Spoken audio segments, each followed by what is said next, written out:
ধিঙত মিত্ৰজোঁটৰ নিৰ্বাচনী সভাত অখিল গগৈৰ ধিঙৰ ধূপগুৰিত অনুষ্ঠিত হোৱা ৰাইজৰ মিত্ৰজোঁট ভাৰতীয় জাতীয় কংগ্ৰেছ আৰু ৰাইজৰ দলৰ এক বিশাল নিৰ্বাচনী সভাত ৰাইজৰ দলৰ নেতা অখিল গগৈয়ে তীব্ৰ ভাষণ প্ৰদান কৰে। তেওঁ বিজেপি আৰু AIUDFক সমালোচনা কৰি দুয়োটা দলক ব্ৰহ্মপুত্ৰত দলিয়াই দিয়াৰ আহ্বান জনায়। সভাখনত ধিং সমষ্টিৰ মিত্ৰজোঁটৰ প্ৰাৰ্থী মেহবুব মুক্তাৰৰ সমৰ্থনত গগৈয়ে জনসাধাৰণক একত্ৰিত হ'বলৈ আহ্বান জনায়। তেওঁ ৰাজ্য চৰকাৰৰ বিভিন্ন নীতিৰো সমালোচনা কৰে। মুখ্যমন্ত্ৰীয়ে চুমা বাবা বুলি কৰা মন্তব্য সন্দৰ্ভতো অখিল গগৈয়ে তাৎপৰ্যপূৰ্ণ প্ৰতিক্ৰিয়া প্ৰকাশ কৰে। সভাখনত বৃহৎ সংখ্যক লোকৰ উপস্থিতিয়ে নিৰ্বাচনী পৰিৱেশত উত্তেজনা বৃদ্ধি পোৱা দেখা যায়। ধিঙৰ পৰা ইছামুদ্দিন আহমেদৰ ৰিপৰ্ট বটদ্ৰৱা লাইভ।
আমি তিনিটা কথা কৈছোঁ। এটা হ'ল অসমৰ 12 মাহে ৰাজ্যটো, 2 অসমৰ 26,000 গাঁৱত 26,000 ফেক্টৰী বনাম, নগৰবিলাকৰ ৱাৰ্ডবিলাকত ফেক্টৰী বনাই মানুহক চাকৰি দিম আৰু ফিনিচিং স্কুল নামৰ এখন স্কুল কৰিম, য'ত প্ৰত্যেকজন মানুহক জীৱিকাৰ কাৰণে নিজকে প্ৰস্তুত কৰিম, স্কিল ডেভেলপ।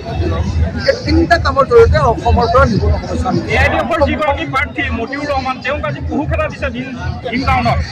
মানে AIDF আৰু বিজেপিৰ কেণ্ডিডেটবিলাকে খেদা খাই আছে আৰু ৰাইজৰ দল আৰু কংগ্ৰেছৰ কেণ্ডিডেটবিলাকে মৰম পাইছে। গতিকে তাৰ পৰাই ধৰিব পাৰি চৰকাৰ কাৰ হ'ব। চৰকাৰ ৰাইজৰ দল আৰু কংগ্ৰেছৰ হ'ব আৰু বিজেপি আৰু অসম গণ পৰিষদ আৰু AIDF সকলো ব্ৰহ্মপুত্ৰত উঠিয়াই দিব। গতিকে এইটো এটা মিছা কথা। AIDF সহায় কৰিবৰ কাৰণে, বিজেপিক সহায় কৰিবৰ কাৰণে এনেকৈ OSC আনিছে। OSC কথা শুনা মানুহ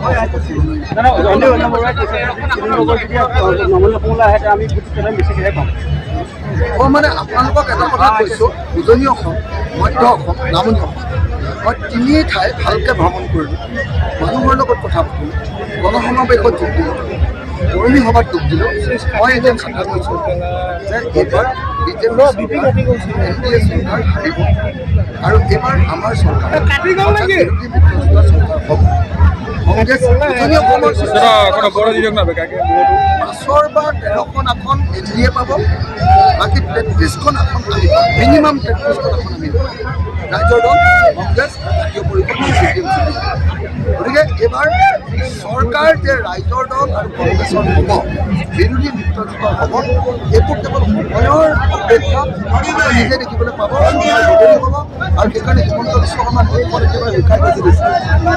দেখিছেনে নাই? আমি হাঁহি আছোঁ, গৌৰৱে হাঁহি আছে, নলিনে হাঁহি আছে।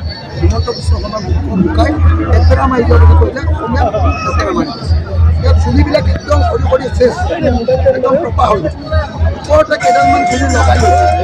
আনকি মোৰ কথা কওঁতে তেওঁ ইমান টেনশ্যন খায়, তেওঁ লগাই থোৱা চুলিবিলাক থিয় হৈ যায়। তেওঁ হৰাটো খেলা বিজেপি এবাৰ গ'ল, বিজেপি চৰকাৰ গ'ল, ৰাইজৰ দল আৰু কংগ্ৰেছৰ চৰকাৰ আহি আছে।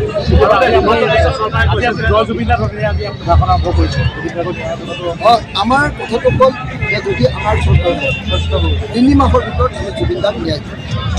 তাৰ কাৰণে প্ৰথমতে আমি চাৰ্টিফিকেটখন কৰিব লাগিব। আৰু 2-3 দিন আছে মানুহ কিমান আমাৰ দলক আহি পেলাই যোগদান কৰিছে, আমাৰ দলক মেহবুব মুখতাৰক সমৰ্থন কৰিছে আৰু আজিৰ এই মিটিঙৰ পৰা মই অনুমান কৰিব পাৰিছোঁ কমেও 1 লাখ ভোটত মেহবুব মুখতাৰ এইবাৰ ডিঙমস্তিৰ পৰা জয়ী হ'ব।